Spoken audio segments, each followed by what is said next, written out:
how to install Windows 11 on Parallels. So over here, you have the first step.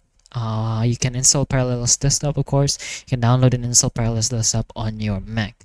Then, Parallels Desktop is essential for creating a virtual machine, but that's pretty much just basic info. You can obtain Windows 11 ISO by downloading the Windows 11 ISO file from Microsoft's official website. The ISO file is necessary for installing Windows 11, so make sure you choose the correct version compatible with your system. Once downloaded, keep the ISO file handy on your Mac. Then you can create a new virtual machine.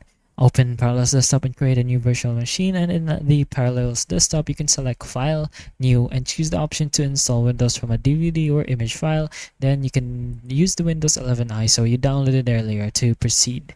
Finally, you can install Windows 11. Proceed with installation by following the on-screen instructions. So the installation process is much like installing Windows on a regular computer. And then you can follow the prompts, select your preferred settings, and patiently wait as Windows 11 installs. Then configure the Parallels tools. So install Parallels tools within your new Windows 11 setup, and Parallels tools enhance the integration between Mac OS and Windows, offering features like seamless file sharing and better display performance. Install it by selecting Actions, Install Parallel Tools from the Parallels menu.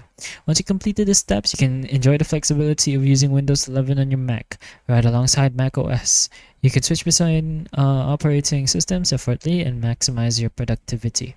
But anyways, hopefully this video can help you, and if it does, please like and subscribe for more videos like this, and that's all.